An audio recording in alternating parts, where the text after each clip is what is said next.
Alright, thanks for tuning in, everyone. We're back again with an exciting one here. We've got the new X300W. There's a few different versions of this available. You've got the Wi-Fi version, you've got the FPV version, and I think there might be a camera version coming out. But anyways, this is the first quadcopter that I've seen, and correct me if I'm wrong, but this is the first one that I've seen in a toy grade quad that actually has optical flow sensor. So what that means, if you can see here, is that it's got a little camera here on the bottom and it's connected to a little board, and however that works, but I don't know the details on the electronics of it, but it uses that camera so that it takes a position on the ground, takes a point on the ground, and when it lifts off, it's going to try to keep that position and hold that space. So there's no GPS in this quadcopter, but it has the optical flow sensor, which helps it from drifting around. So without having to spend big bucks on a GPS quad, you want to try something out, this might be the option. So we're definitely going to take a look at it. We're going to do some cell phone flying with it as well, because you can fly it with your phone. You can take this out and you don't even need the transmitter, which it does come with a nice one. You've got the X8 transmitter, so pretty straightforward, hybrid grade styling to it. It's a really nice big feel, but it's just that it's big, so if you like flying with your cell phone, you can do so. And I have tested it, does pretty well, so we'll definitely show you that.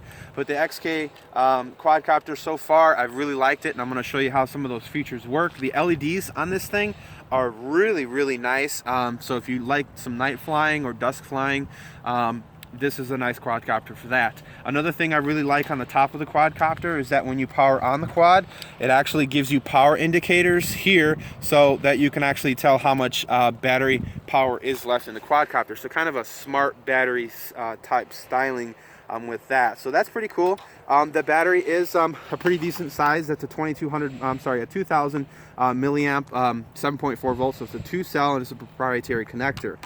So you will have to use their charger for it, but it's nice because it's nice and convenient and easy, and it slides right into the quadcopter without having to hook up any little wires and trying to fidget with that. It's got a really good size to it, as you can see.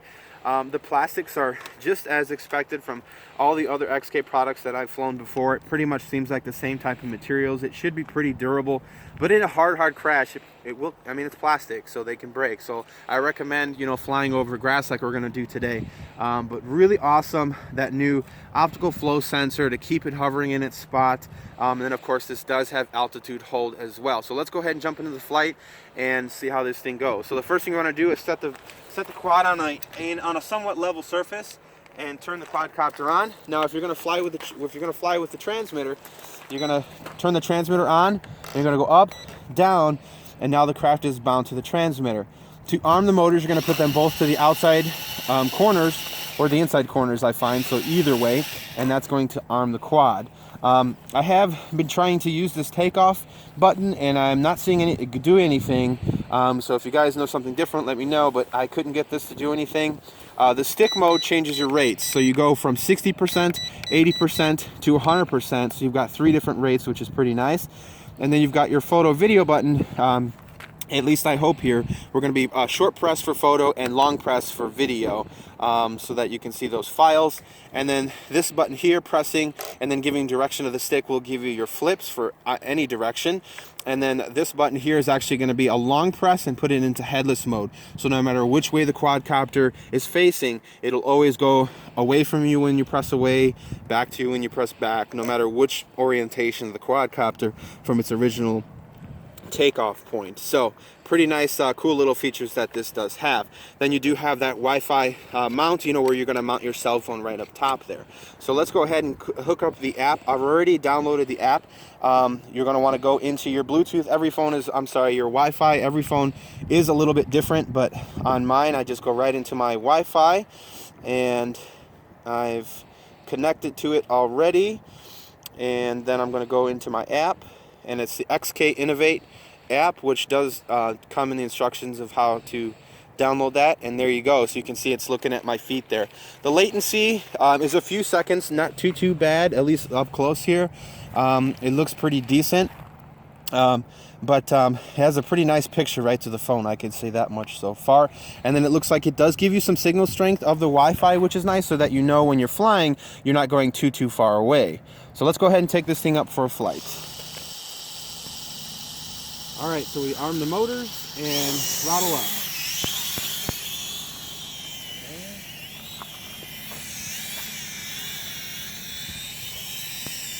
It'll help if you started in the right orientation. All right, so we're on 60% right now. So we're gonna test that optical flow sensor here. So we've got a pretty good breeze to my left going on right now. And look how stable that is. I'm not touching the sticks. There's no GPS. So the quadcopter is using completely optical flow sensor. And for no GPS, I think that that's awesome. So I'm gonna test that theory here with the optical flow sensor. Let me go ahead and bring this down because I really want to check this out.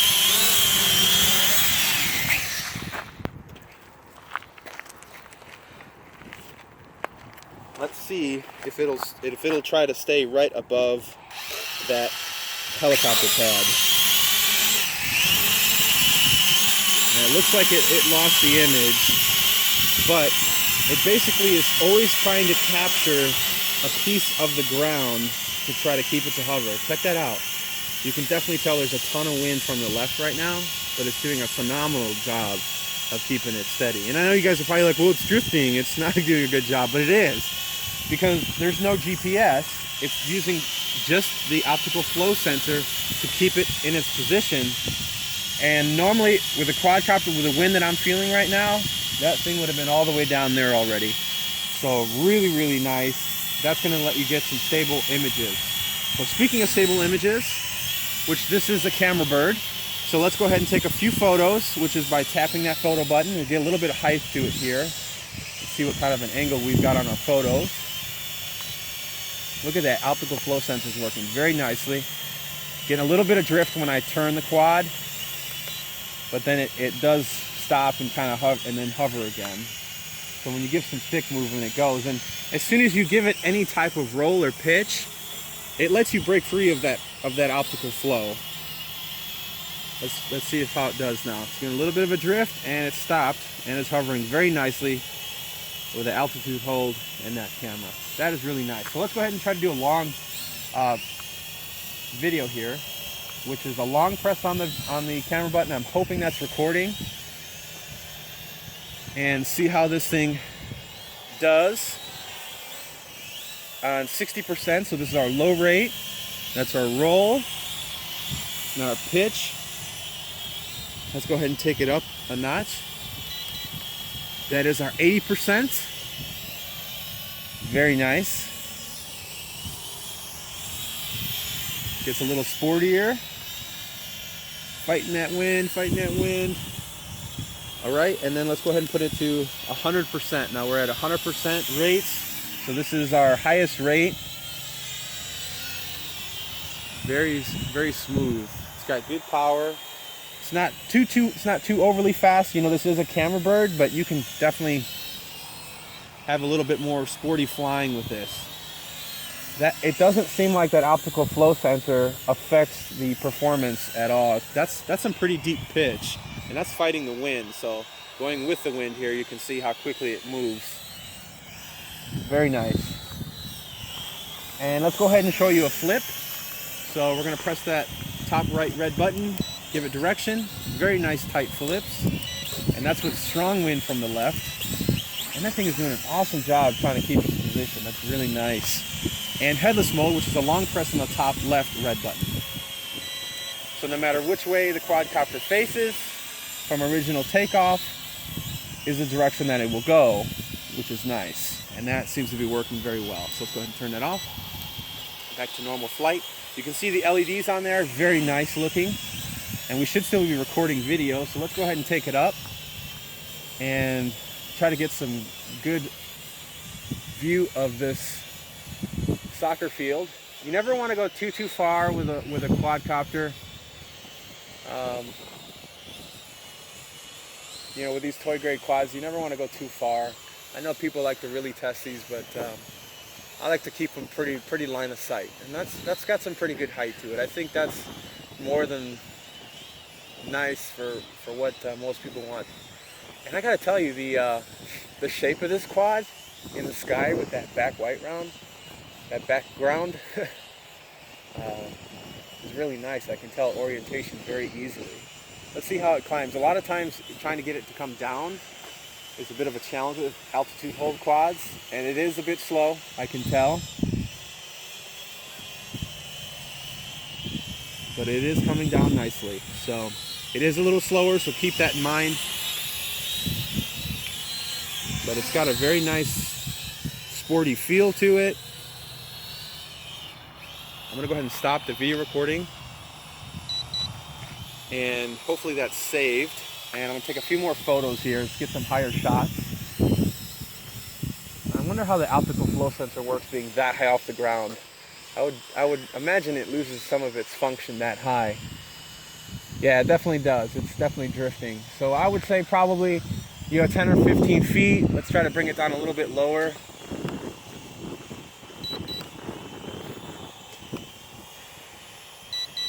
Try to do just a couple photos real quick.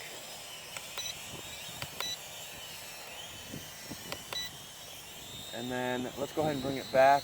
And let's see where kind of the threshold for that optical flow sensor kind of stops working as well. It was very breezy today. Yeah, it's definitely moving away there. Let's try it a little bit lower.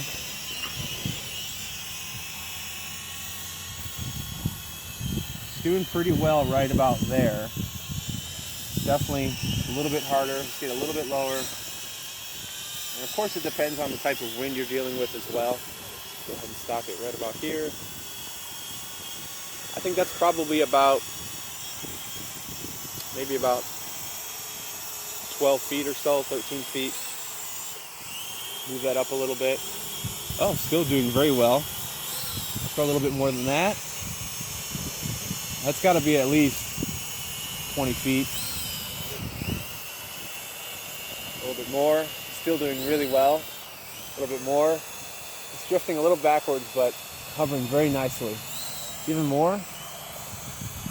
Wow, that is actually working really well. So it really depends on how much wind you've got going on, but that optical flow sensor is performing very well.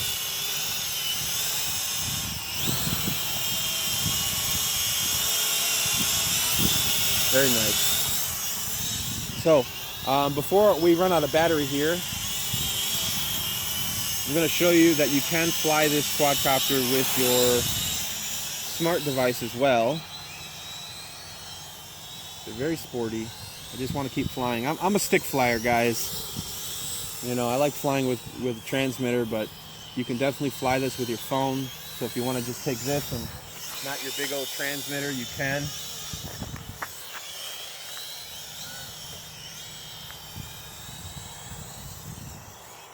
Nice and sporty.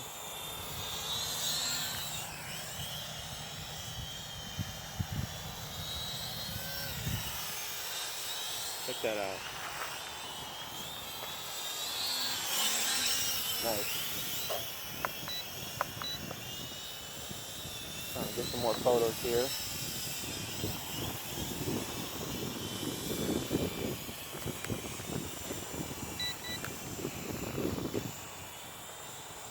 And it does have a fail-safe. I know a lot of you are going to be wondering that. The fail-safe does work. Basically, it loses transmission. The motor stays on for a while, and then it comes down. It does take a while. In my test, it was about 12 seconds, so not that great of a fail-safe, but it does work. And the optical flow is definitely having a hard time up there, but for what it is, I'm very impressed. It's not getting pushed around too bad, and it's really windy out. Got some good breeze going on right now, on and off. So let's go ahead and bring this quad down.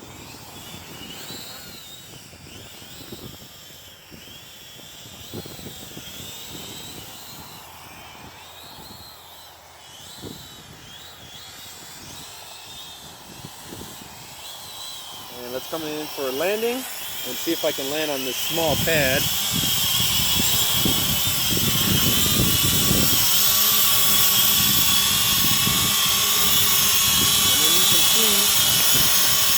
Your battery life is actually displayed on the top of the quadcopter. It doesn't look like I'm going to make it. So you can actually see the red light right on top there. So we are getting low. I haven't reached LVC. I don't think I have, at least, because the lights have not started flashing. It looked like the battery just went up to 2 after letting it land. But very interesting. So let's take it up for a flight with the cell phone, and I can show you how that works. So we're going to start trying to fly this with the smartphone. So I've turned on the app. Let's go ahead. We've got our high and low settings right here for our rate. So it looks like through the app you only have 2 transmitter rates. Can you see the phone okay? Yeah, right there. Don't move it. Where? Right there. Right there? Right there's fine. All right, so just wanted to show you a couple different things here. So they do have the instructions, and I'm using it as reference that come with it. But you've got your high and low rates right there. Above that, you're going to have your 1-key roll, flight plan. So we'll check that out. Our signal strength of our Wi-Fi. Question mark is going to be instructions for use. Our basically using the cell phone's sensors so that you can fly the quadcopter using your phone by tilting it. This is going to be our gyro calibration, our VR mode, our figure transmission interface, our settings, and then we've got our photo button, and then our record, and then our settings for our photos, and then our virtual sticks, and then our auto takeoff right there. So let's go ahead and record this as well.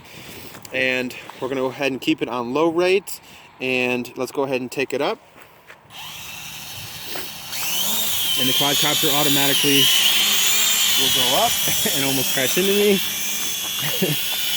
And the sticks, you can see here. I want you guys to see the latency on this, to see how it is FPV. I could say the camera on it is pretty decent angle on it, for sure.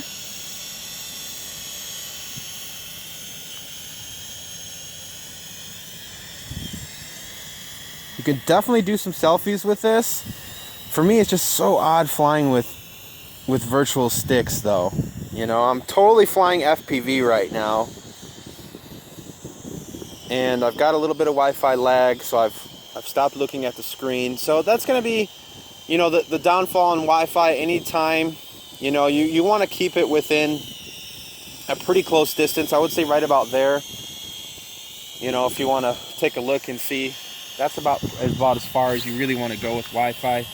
You know, you can go a little further if you're lucky and get a good interface with it. But let me do a little bit of FPV here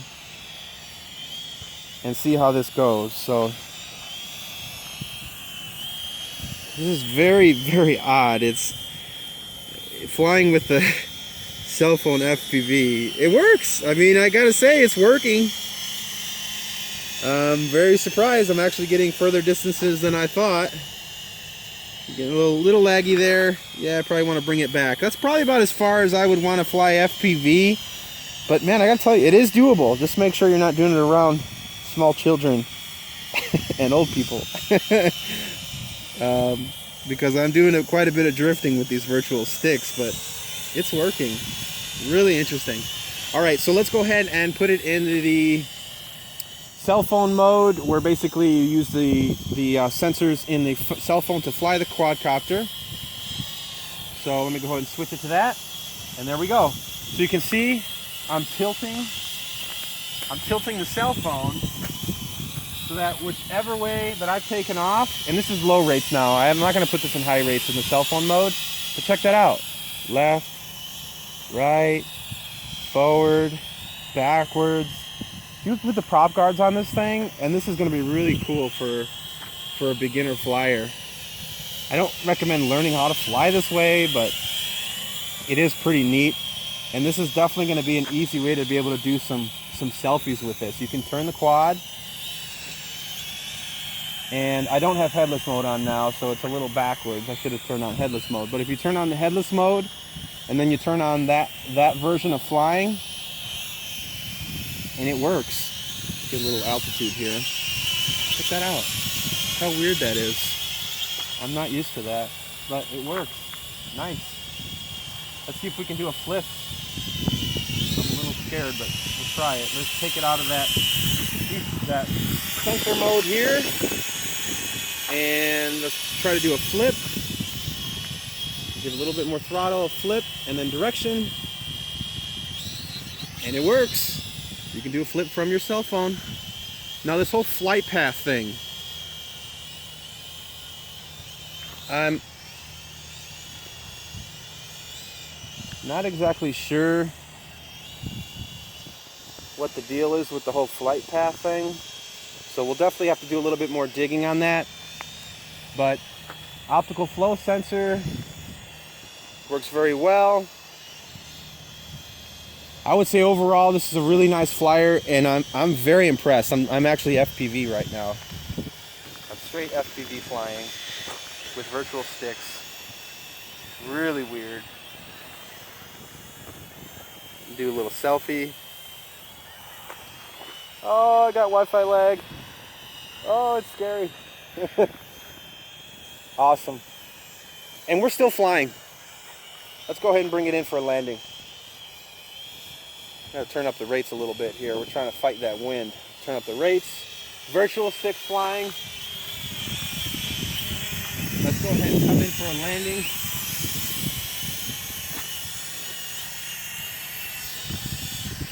Here it comes. Let's see how hard it is. Oh, it's not bad. It kind of softened up. Nice. Awesome. X300 provided by Gearbest.com. I like it. 2 thumbs up for me. You know, I'm not a huge fan of Wi-Fi, but it was actually pretty decent. Cold out here, doing a review for you guys. I like it. It's really different. The optical flow, really cool quadcopter. I appreciate you guys watching. If you have any questions, let me know. Hit me up in the comments down below. And please like the video if you liked it, if you haven't subscribed already, and be tuned for a giveaway coming soon to the Flying Life channel. Thanks for tuning. Happy